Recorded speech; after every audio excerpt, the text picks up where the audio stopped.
Welcome to the How to Program with Java podcast, where all you need is the desire to learn, and you too can become a Java programmer with absolutely no knowledge of programming. And now, your host, Trevor Page. Hey guys, welcome back to episode number 46 of the How to Program with Java podcast. Always a pleasure to bring these things into your headphones or your car stereo or whatever audio piece of equipment I happen to be having my voice come out of. Welcome. So, in this episode, I'm just going to sort of jump into things right away. We're going to be learning about a little bit more about something I hinted at in the last episode, in episode 45, where I was talking about SQL and sort of alluding to, I'm not sure if I used the word joins or not, but that's what I was sort of alluding to in the last episode. Joins are what we're going to be focusing on today, and I'm going to be getting into the three main types of joins. I shouldn't say main types, the three types of joins, two of which are commonly used. Actually, one of which is very commonly used, the other of which is less commonly used, and the third of which I've actually never used myself, but for the sake of completion, I will talk about it on this episode. So, we're going to be focusing on joins, and then if memory serves, I think we've covered the majority, probably that 80% of the knowledge that you would need to run with respect to SQL stuff. Of course, I'm putting myself on the spot right now as I'm sort of thinking about this as I'm talking, but I think that we've more or less covered the main, the meat and potatoes is what I like to say, of the SQL code and language and scripts and topics, etc., etc. So I think we're going to be pretty much wrapping up. I might have, one or two more episodes on this particular topic, a broad topic of SQL, but I think we're pretty much almost done. So that's pretty exciting. Then we can move back into actually, I don't know where I'm going to move to. It's just it can be a complete surprise, and that's why I love doing these things and putting myself on the spot. Anyway. All right, but first, really quickly, before we jump into the good stuff, I want to give a shout out to a 5-star review that came in as of last week from the United States by someone by the screen name of Jen B. The title of the review was Genuine Canadian. So I don't know if she's saying she's a genuine Canadian or if that I'm a genuine Canadian. In any case, great title. So Jen B says, I always wanted to learn programming, but I'd get lost with the books I tried to read and didn't have time to take it in. I always wanted to take classes. Didn't have time to take classes. Trevor genuinely wants to help his listeners learn how to become a webmaster/programmer, and he does it through this podcast, his website, his videos, his ebooks, and even through email. He's generous with both knowledge and stories, and although he is teaching difficult concepts, he relates them to everyday life. He's Canadian, they're nice, smiley face, and then a whole bunch of thumbs up icons. So that's great. Thanks so much for that wonderful review, Jen.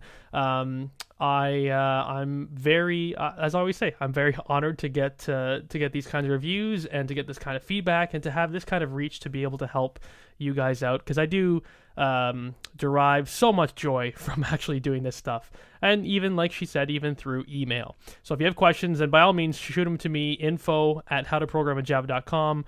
Love to answer those, especially on the podcast. We haven't done that in a few episodes. At least I don't think we have done that in a few episodes now. So cool. Thank you very much. Now, moving on I guess I should say, if you want to leave a rating and review and get your rating and review read at the top of an episode, go to howtoprogramwithjava.com/love, LOVE, and show the love, spread the love, leave a rating and review on iTunes, and I will read them to the whole audience. Sound good? Cool. All right, so let's jump into the topic of joins. So like I hinted at the beginning, I said there are three sort of types of joins that you can use in SQL. The three types are inner joins, outer joins, and cross joins. Okay, inner, outer, and cross. Now, like I said, of those three, the inner is the one that we most commonly use. The outer is less commonly used, but still definitely critical to know and critical to use for getting the job done. And then there's the cross join, which I've never actually used myself. And it's actually a bit of a dangerous join. I should really do a little bit of research and find out what situation you would ever use a cross join for.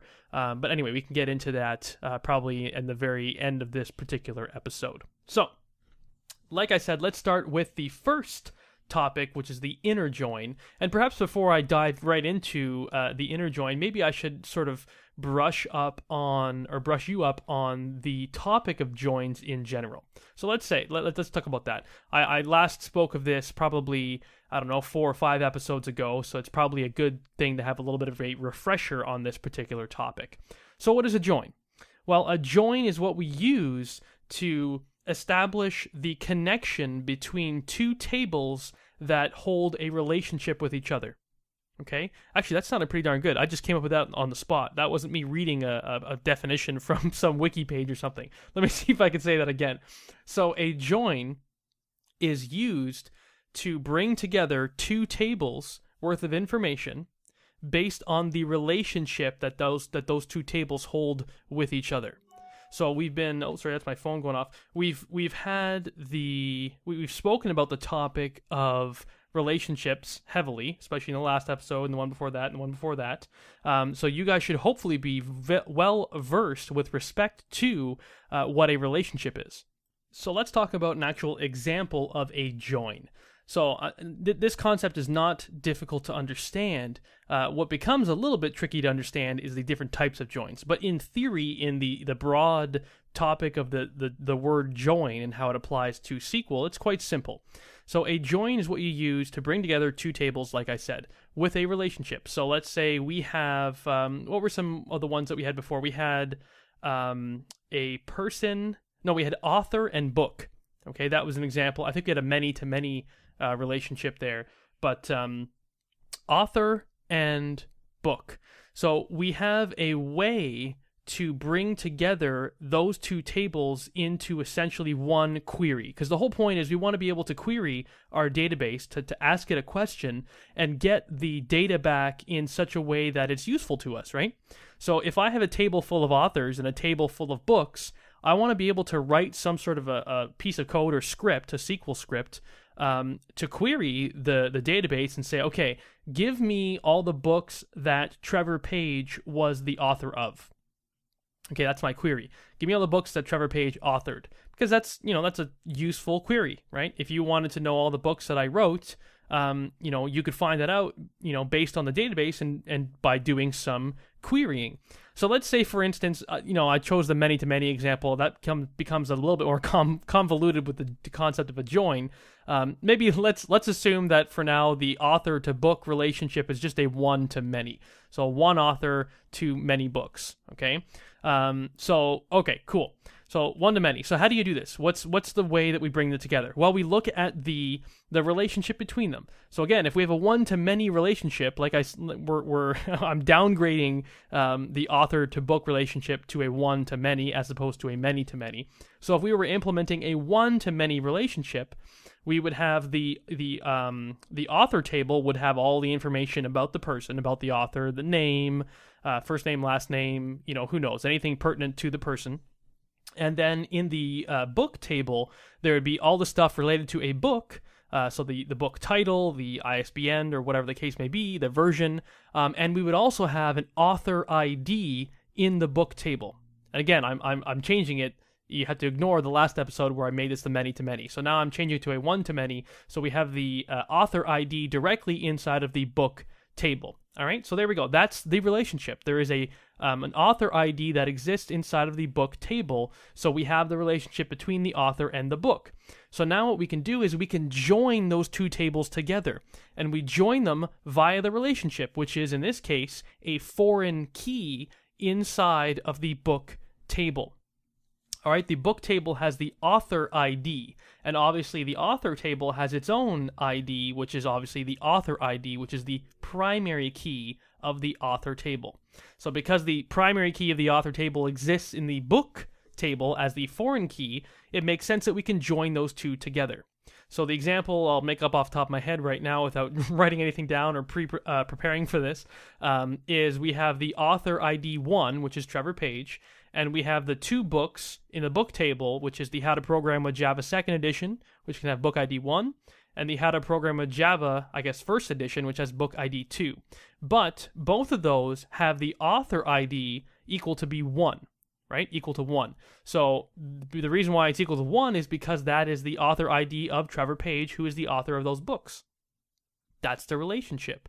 So now if we join those two tables, we're going to join them on the author ID. Okay, so what does that do? Let's do a join. So we would say we want to join the left hand side table, which is the author table, with the right hand side table, which is the book table, on the author ID. All right, and the author ID exists in the author table as well as in the book table. So we join on that and we get our results. So what would that look like, right? Let's say we structured a query that it would actually join those two tables together. What would the results be? Well, the result would be we would get 2 rows, and the rows would reflect the author name twice, because it would say author name Trevor Page, and then it would say book How to Program with Java 2nd edition, and then the next row would say author name Trevor Page, and the book would be How to Program with Java 1st edition. Okay, so we have one query, and we execute it once, and we get 2 rows back. And those 2 rows have some duplicate data because of the author there's a duplicate in terms of having the author had published a book twice, at least published 2 different books. So there's 2 different rows for that join.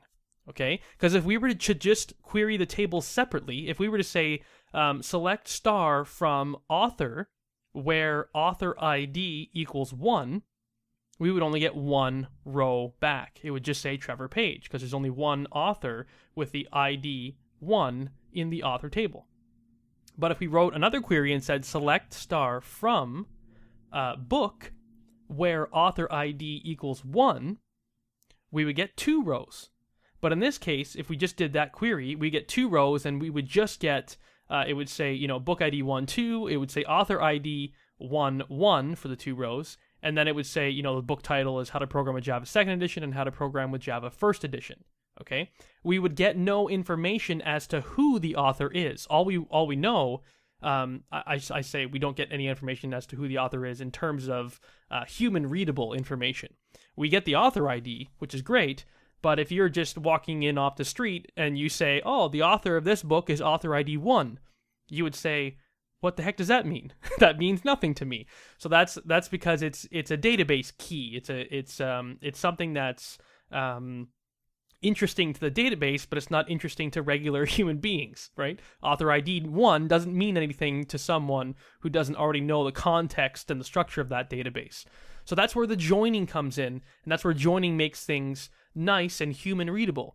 Because we're all humans, and we all, we don't understand the complex inner workings of every single application out there, so there's no way that we'll know that author ID 1, in this case, is Trevor Page, without having it come back in a nice format. So the whole point of joining 2 tables together is to take the information that is related to itself and then put it together and then be able to display it for someone in some sort of human readable and friendly fashion. Okay, so when we join those 2 tables together, then the author ID, since the author ID exists in both tables, now we can replace author ID with the author's first name and last name because we've joined those 2 tables together. The author table contains the author's first and last name. The book table contains the author ID as well as the book title.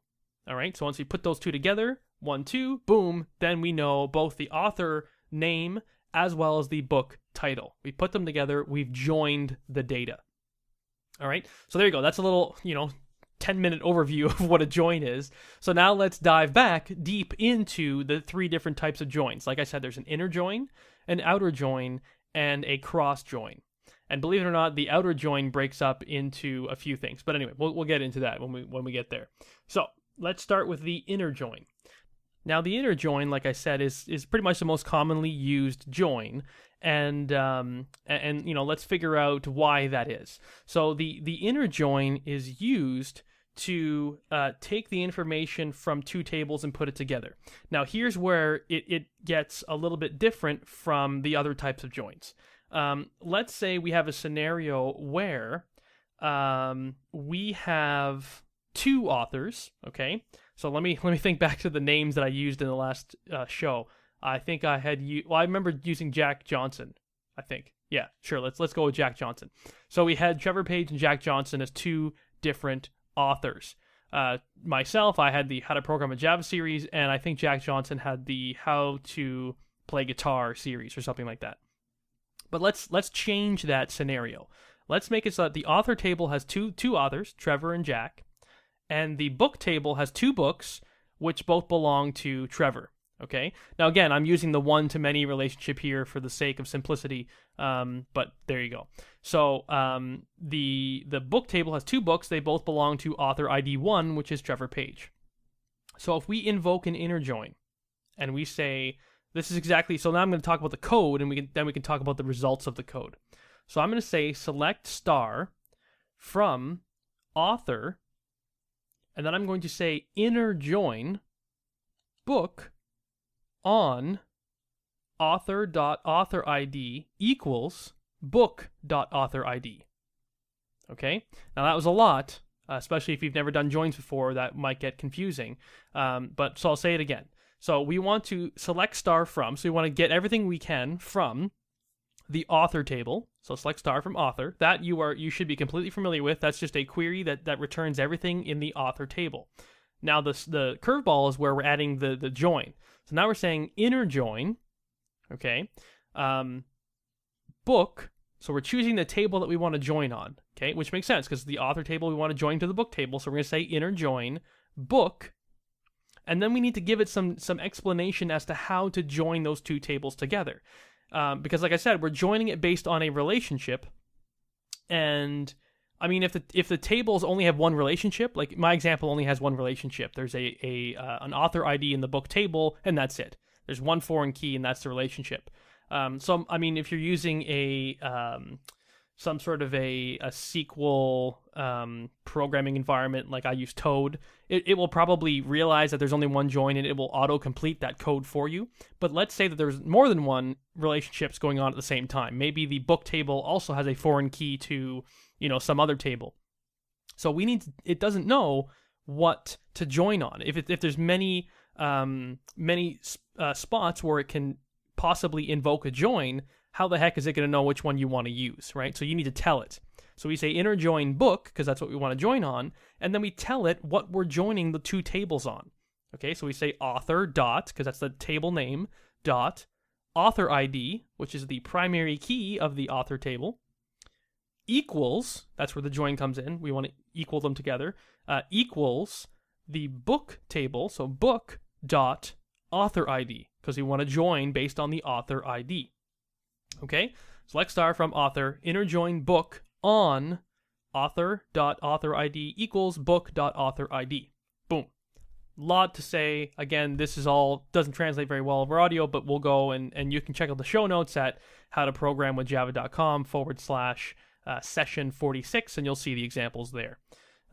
Cool. So now I want to spend a little bit more time talking about this particular join before we move on to the next. Now, with this particular join, and I guess for all joins in general, you will notice a particular syntax that we used to add a bit more of a qualifier to our columns, our column names. So if you heard me, when I said inner join, I said inner join book, which was the book table, and then I said on, and then I said author dot author ID. Now it's the author dot here that's of interest. Now if I didn't specify author dot, then MySQL would have to try to figure out on its own what table the author ID would belong to. Now, sometimes I believe you can get lucky and it can figure it out, but you never want to leave it to chance. You always want to be explicit when you are assigning the sort of the indicator, the qualifier, I'm not exactly sure. Oh, I think it's called the alias, if I'm not mistaken. No, it's not the alias. It's funny. I'm not hugely strong. It's SQL isn't my absolute go-to thing, so I'm definitely fuzzy on some of the details. But the whole point, let's call it a qualifier. The whole point here is that you need to be explicit when you are telling SQL what table that you are pointing at or pointing to. okay? Because if you just said inner join book on author ID equals author ID, that doesn't mean anything. I mean, it might try to join the book table on itself because author ID exists in book.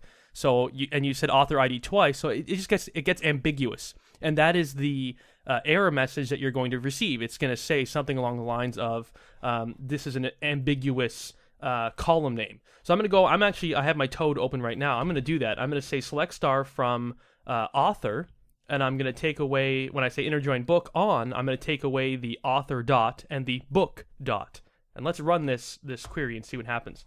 So it says MySQL database error, column author ID in on clause is ambiguous.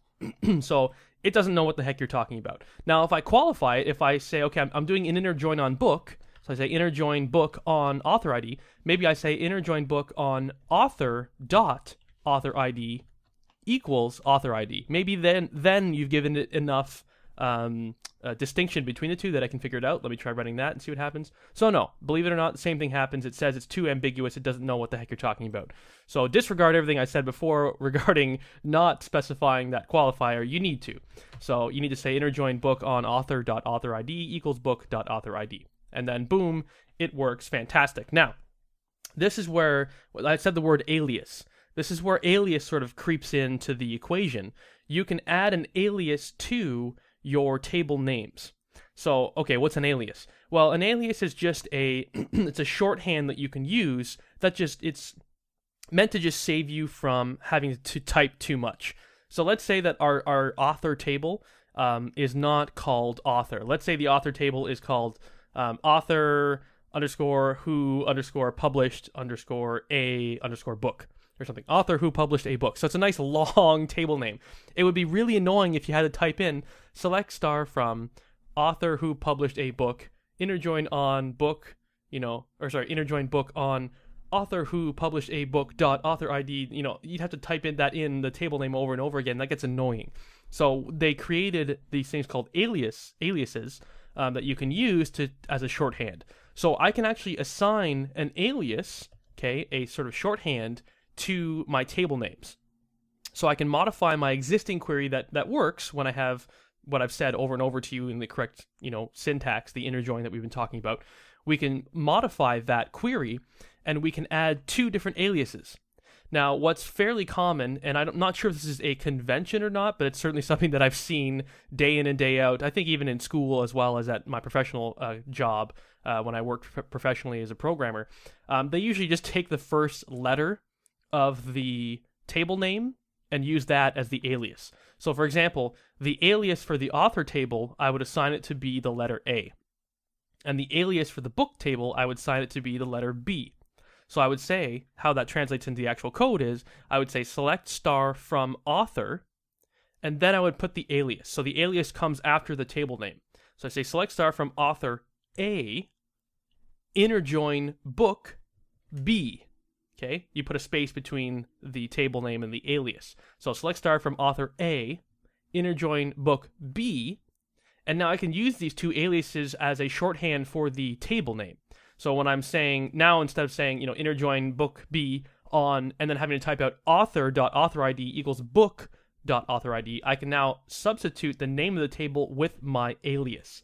So I can now say inner join book B on A.author ID equals B.author ID.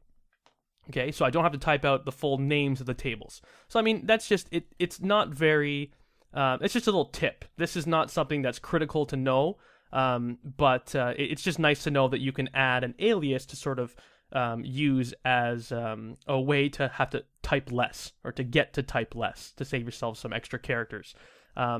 Now, obviously, when you're using aliases, if you're using a lot of them, if you have a big select statement and there's a lot of random letters everywhere, it can obviously get confusing, and it tends to be more readable if you have the full table name. So I guess this is one of those, it's a use at your own discretion type thing. That's the only caveat I would say there. So, okay. So the inner join here, it takes the two tables, it rams them together, and then you're going to be able to see in one row the data, the the data that sort of joins together from both tables. You'll be able to see, like I said, you'll have the author name as well as the book titles together on the same row. So you can have author name, Trevor Page, and the book title, How to Program a Java Second Edition, etc., etc. So that's great. But what doesn't happen here, what inner join does, is this. Let's say that we have. I'm thinking. The funny thing is, I broke down this particular recording between 2 different days. So this is the next day now. I'm doing it. I started recording this episode last night, and then I got sidetracked, and then now I'm finishing the recording this morning. So I'm thinking back. I'm not sure if I've mentioned this, but if I have, it's always good to reinforce this stuff. So let's say that we're in a situation where we have an author. Let's see, how would this work? Yeah, we have an author that hasn't published any books. Okay, so let's say we have, let's bring Jane Doe back into the equation. So Jane Doe, from the last episode, had created the book called Cooking for Dummies. So let's bring Jane Doe back in. So Jane Doe exists in the author table, but she doesn't exist, or she doesn't have any books published. Okay, so let's say Cooking for Dummies does not exist inside of the book table. All right, so what happens then? Well, obviously we can query the tables individually, and the tables individually will, look just like they should, right? You have the 3 authors in the author table, and you have the 3 books in the book table, right? So Trevor Page, Jane Doe, Jack Johnson in the author, and the How to Program a Java series, as well as How to Play Guitar in the book table. But when we execute our inner join, what happens? Okay, and this is where the magic, quote unquote, of the inner join comes into play. So we join the 2 tables together. We run our select statement, select star from author, inner join book on blah, blah, blah, what I've said many times already. What are the results? Well, because there is no matching join for author ID in the book table, which means there's no author ID, let's say, oh shoot, what did I say? Did I say Jack Johnson was author ID 2? So let's say Jane Doe is now author ID 3. If there is no author ID 3 in the book table, then the inner join will disregard and not display the Jane Doe row at all. Okay? So because Jane Doe author ID 3 exists in the left-hand side table, if it doesn't exist in the right-hand side table, it's not going to show it. So when we run our query, the query looks exactly the same. You see 2 lines for Trevor Page, you see 1 line for Jack Johnson, and then that is it. You see 3 rows in total. You do not see Jane Doe at all. And that is because the inner join did not there was no join on the right-hand side table, so there's no, the left-hand side was author ID 3, the right-hand side was null. There is no existing join that joins to 3, so it does not display it at all. Very, very important to understand when you are talking about the behavior of joins, okay? Inner join does not return a result if there is not a join to be made for a particular row of data. Okay, and it works both ways around. I mean, if there was, let's say there was no, actually this probably wouldn't happen because then there would be a foreign key constraint, but let's say that there is no foreign key constraint. Let's say there is no Jane Doe as an author, but there is a Cooking for Dummies on the right-hand side table. Again, let's disregard the fact that the foreign key exists. So let's say, it points back to an author that doesn't exist. If we ran our inner join, the same thing would happen. There is no join. There is a null on the left-hand side, and we have an ID on the right-hand side that doesn't match from the left-hand side, so it does not display that row of data at all. So either the case would be that Jane Doe would not show up, or the Cooking for Dummies would not show up. Either way, you wouldn't see anything relating to Jane Doe or Cooking for Dummies, period. Okay, that's what the inner join does. Now there's a really good article I found, and instead of sort of rehashing everything that this particular person said in their article, in my article, instead of like stealing all their diagrams and everything, I don't want to do that. So I'm actually going to include a link to this article that displays this information quite well. It really does a good job at showing the visual aspect of these joins, okay? And if I could try it, let me bring up the article and let me see if I can vocally explain the visual diagrams that he has here. But the when you look at the inner join, if you've ever seen a Venn diagram before, there's the 2 circles, and hopefully you have, because otherwise this is going to make no sense to you. But again, this is why I'm going to include the link to this blog post. there's a Venn diagram. So you have table A, table B. So that's author and book. And you sort of have the Venn diagram of the two. So there's two circles and they overlap each other. And the overlapping area in the middle where the two of them overlap, the two circles overlap each other, that inner part is where the inner join returns the data, right? So we have the middle part of the Venn diagram, the union of the two is highlighted, or rather the intersection is highlighted in the middle. Okay, so those are the returning results that you get. If there is both a match in table A and table B, we see the results. Okay, that's the inner join. Again, I'll provide a link to that particular blog post because it's great. Okay, so the next type of join is the outer join. So we're just talking about the inner join. Now let's talk about the outer join. So the most commonly the most common use cases for the outer join is the left outer join and the right outer join. Okay, so that's what I'm really going to focus on. There's also something called a full outer join, or full outer join, but I've actually never used that before. And again, it'll be in this article that I give to you guys, and you can read it over. But I'm not going to waste time talking about it because I've never used it before, and I don't know if it would. I've just never used it before, so I don't think it would be very useful to know about. So okay, cool. The main difference that you need to be aware of between the outer join versus the inner join is that, like I was saying before, the inner join excludes the row when there isn't a match, whereas the left and right outer joins will include the row even if there isn't a match. Okay, so let's apply this to our scenario that we had with the author's situation, where we have the author Jane Doe with no corresponding match in the book table. Okay, so Jane Doe was an author, but she hasn't published any books yet, at least not in our database that we have here. So what would that look like?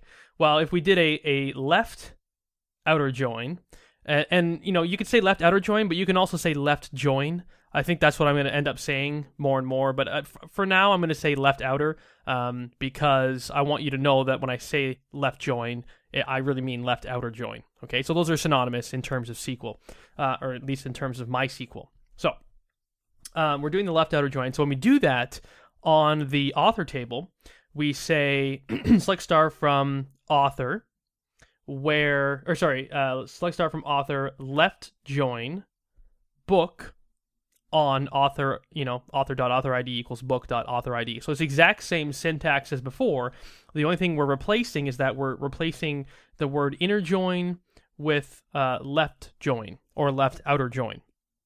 Okay, so the resulting situation here is that previously with the inner join, we would only get, 3 rows, 2 for the Trevor Page author and 1 for the Jack Johnson author. But now when we do the left outer join or the left join, what we're going to get is the expected 4 rows of data. So what we're going to see is the exact same data as we saw before with the previous 3 rows.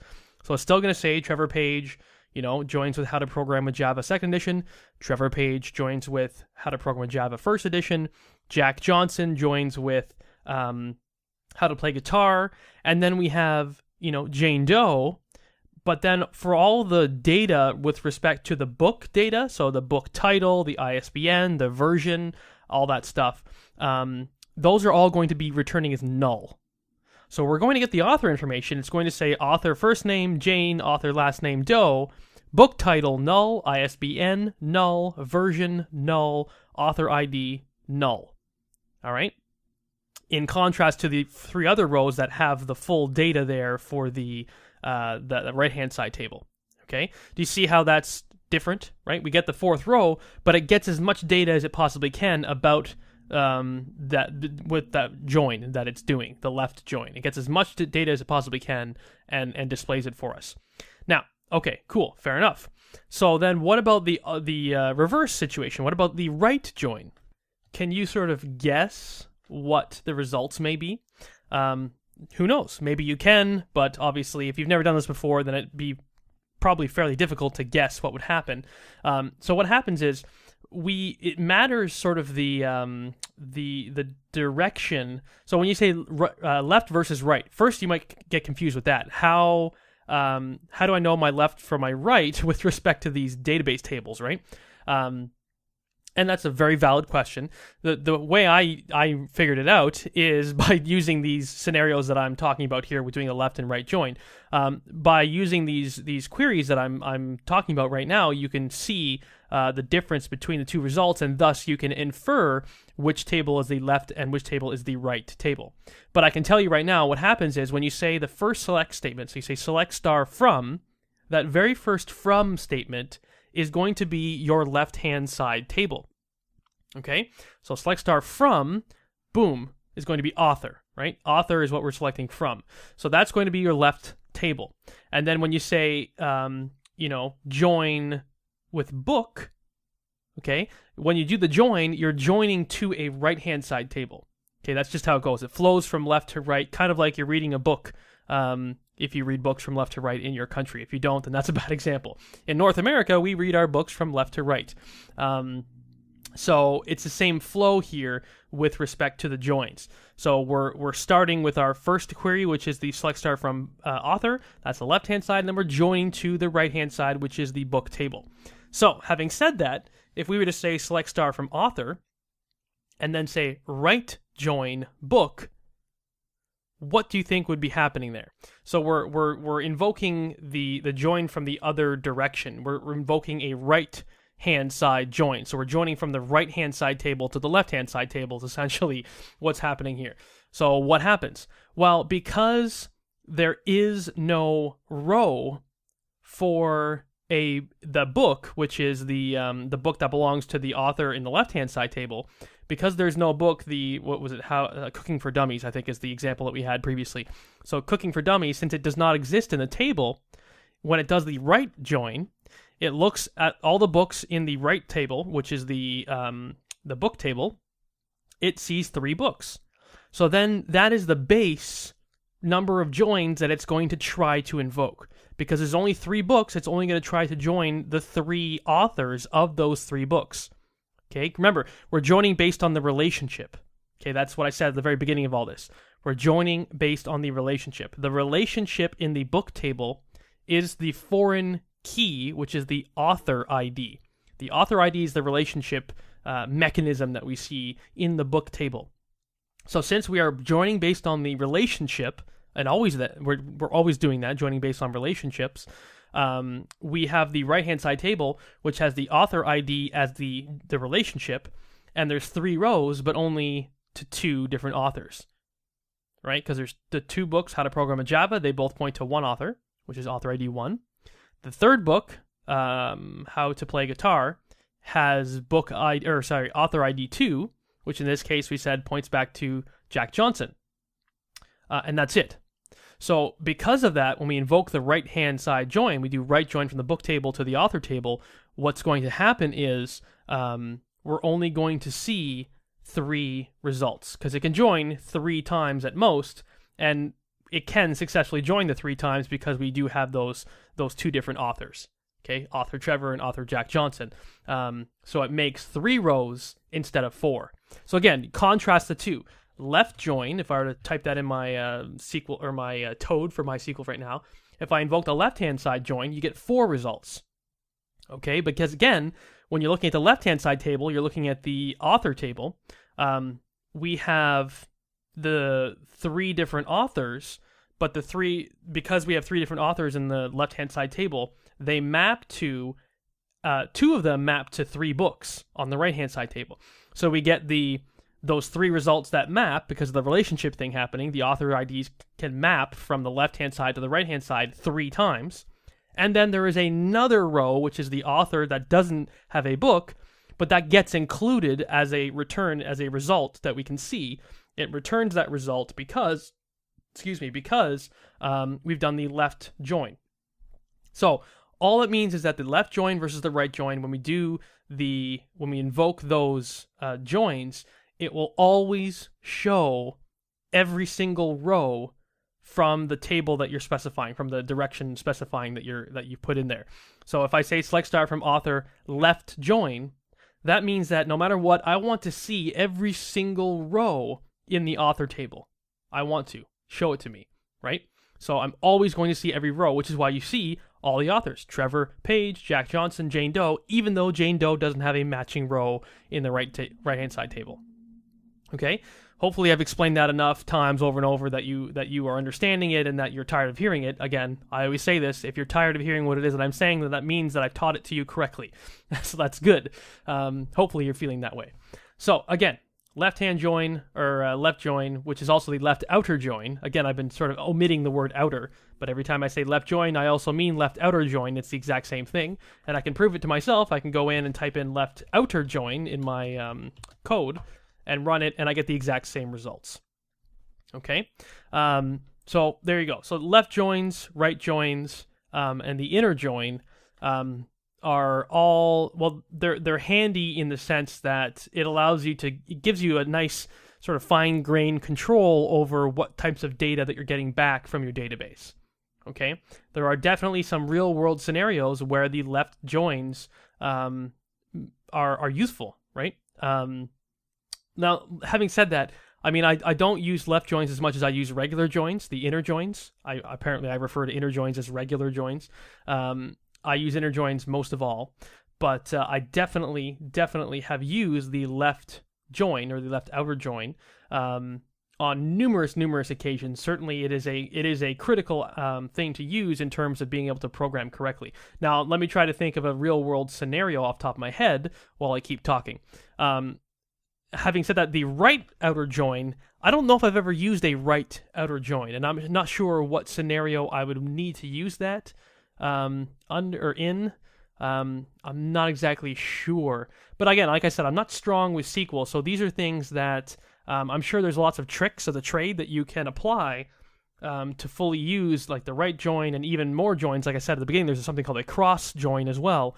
I've never used that before, but maybe there's a great use case that comes up where that just, the cross join makes so much sense. But again, I've never used it, so I don't necessarily know. I always use the inner joins and the left joins. Those are my two joins that I use over and over and over again in my coding on a day-to-day basis in the, 10 years that I've been using Java for. Okay, so in 10 years, I don't think I've ever used a right join, and I've never used a cross join. So fair enough. Is that good enough for you to walk away with? So now let me get some real world examples of when you would use a left join. All right, so through the magic of the interwebs, I found a decent example of when you would use a left join. So what they have here is there's an employee table and a dependent table. Okay, I don't know if employee and dependent makes a lot of sense. Dependent is something that is used in tax purposes, at least that I'm aware of. You declare that you have a dependent, which is usually a child, and that helps reflect maybe a higher return on your tax, income tax return or something like that. So I don't know if employee and dependent makes a whole lot of sense, but maybe just person and dependent would be a better real world scenario in my eyes anyway. So you have a person and a dependent. Okay, so let's say, for example, you want to run a query to find all the people I guess here's where maybe they would use employee, because I'm going to say find all the people. Let me just say find all the people in your local city. So I'm going to do a search, run a query. Maybe I am the government and I need to get all the data, like the census data, or get all the tax data. I guess that would be the real world case. I want to get all the tax data for all the people in my city. So I would run a query to get that information, but I also am interested in knowing who has dependents, who has declared that they have a dependent, which is a child or whomever they may have as being dependent on that person. So someone who relies on the person for to live, right? To put a roof over their head, to put food in their mouth. That's someone who is a dependent. They depend on the person. In any case, I'm sure you guys are aware of that relationship. So I want a query that gives me all the people as well as anyone who has dependents, and I want to get that information, and I want to run a report on that in some way, shape, or form. So if I were to invoke an inner join here, okay, remember inner join, if there's no matching row in both tables, then it doesn't return a row at all. If I were to just do an inner join and do that query and get all the people and then run my reports, all I would only get people who have dependents, right? I'd get all the people listed and all the related dependents for those people. So, let's say, myself right now, real world scenario, I don't have any dependents. There's no one dependent on me. So I would be excluded from that report. And maybe if this is a real world scenario, maybe they're putting this report together so that they can audit everybody or something like that. And I mean, that would be a good thing for me because then I won't appear on that list and then I won't be audited. But that's not a very good scenario for the government because maybe they want to audit every single person in the city. Okay, that's kind of not a realistic, real world scenario. But in any case, maybe they want to audit everybody in the city. So, using an inner join, they would not get the results that they would expect. They would only get the people who have dependents, and thus they would be excluding everyone who doesn't, i.e. myself, because I don't have a dependent, so therefore I wouldn't show up on that report. So that's not good. What they want is they want to invoke a left join. If you invoke a left join, you're going to get all the people who have a dependent or all the people who don't have dependents, and you're going to get the information about the dependents that relate to the people who it should relate to, right? So if you have another person, let's say Jack Johnson, because we're using him as an example. Let's say Jack Johnson has two dependents. He would appear twice. He'd have two rows, 1, 2, Jack Johnson, pointing to dependent number 1, and then Jack Johnson with dependent number 2, and then there'd be Trevor Page with null for dependents. So then you see you've got the results from the report. You have all of the people who exist in the city. You have all the person records, all the people. You would see them. So that way you're not excluding anyone from being audited, but you now have additional information that you can use for the audit as it pertains to dependent information. So that's sort of the real world scenario of why you would want to use a left join. When you don't want to exclude anyone from the left-hand side table, you want to see all the information that exists for that left-hand side table, but you also want to have a little bit extra information in terms of things like dependents, okay? Now here's the final curveball that I'll throw at you guys for this particular episode, because we're already running up to 45 minutes or so. It's that you can have many joins if you want. Okay, let's say there are 3 tables or more. I mean, there could be 100 tables if you want to, but let's say we have 3 tables. So we have person, we have dependent, and let's say we have what would be a good one? I don't know, maybe driver's license, because we talked about that table before. So we have person, dependent, and driver's license. Let's say that for some reason the driver's license is pertinent information to know with respect to tax information. So they also want to know, this government also wants to know who not only has dependents, but also who has a driver's license. Okay? You could then invoke another left join and join to the driver's license table on, person.person ID equals driver's license.person ID. Okay? So that's cool to know, because now we've joined across 3 tables. I don't know if you guys knew that you could do that, but you absolutely can. You could join, like I said, across 100 tables if you really wanted to. And when you do the left-hand side joins, then you're going to get every single person that exists in the person table, regardless of if they do or do not have a dependent, and if they do or do not have a driver's license. But you're going to get all that information. Okay? So you're going to see, Trevor Page, null in terms of dependents, so he has no dependents, but he does have some driver's license information. So driver's license information will show up. And again, because this is all relational, it's all based on keys, it's all based on that relationship, the driver's license that appears is going to be Trevor Page's driver's license for that particular row of data.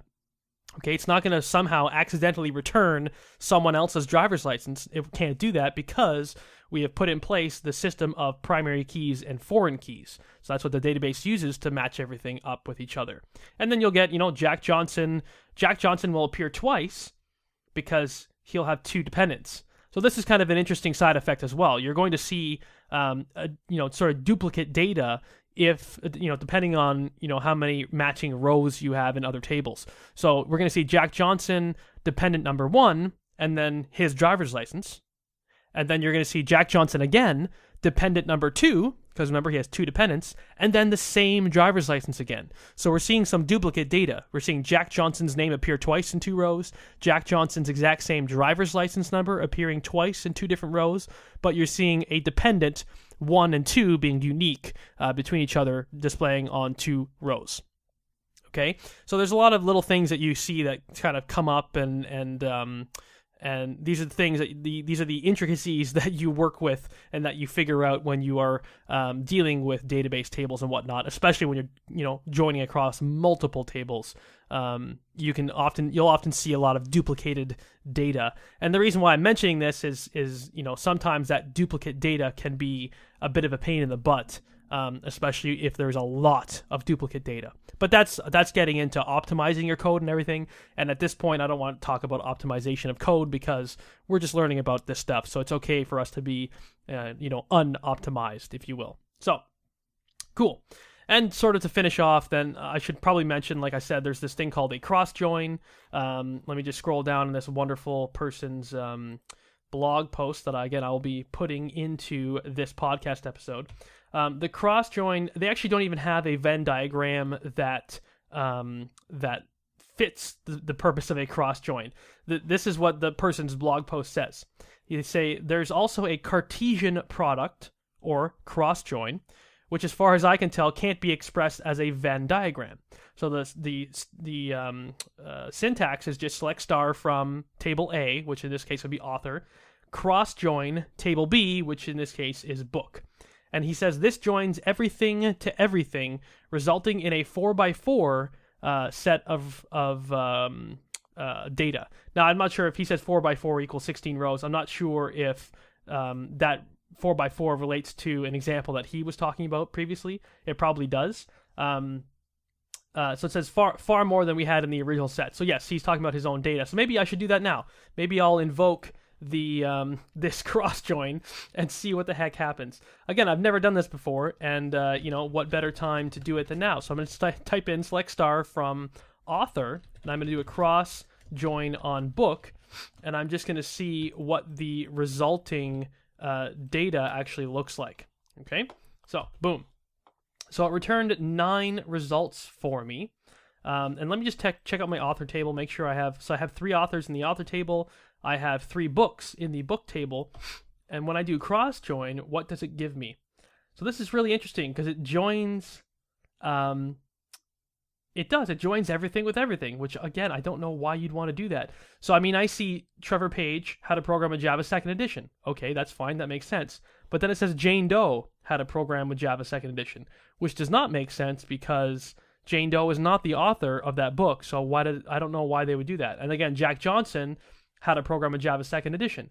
And then it does the same 3 authors again, Trevor Page, Jane Doe, Jack Johnson, with the How to Program in Java 1st Edition. And then it does all 3 authors again, Trevor Page, Jane Doe, Jack Johnson, with How to Play Guitar. So it literally joins every row to every row in both tables. Okay, so this is, not only is this, in my opinion, not useful, this is actually incorrect data, as well as probably a cross join would take a long time to run if you had a large data set. So again, that's probably why I've never used a cross join before, because it's not helpful. So anyway, you'll see exactly what's going on inside of, in terms of visual stuff inside of this great blog post. It's not very long, but like I said, I'm a very visual person, so you'll see exactly what's going on in those diagrams. Cool? Cool. All right, so to wrap everything up, I will end by saying be sure to check out the show notes for this particular episode, which will be at howtoprogramwithjava.com/session 46. Session 46. You'll see all the pertinent data and pertinent links in that particular show notes post. And you'll also see, like I said in the past episode, you'll also see at the very top, I'll have this little bar where you can sign up for my next live online workshop.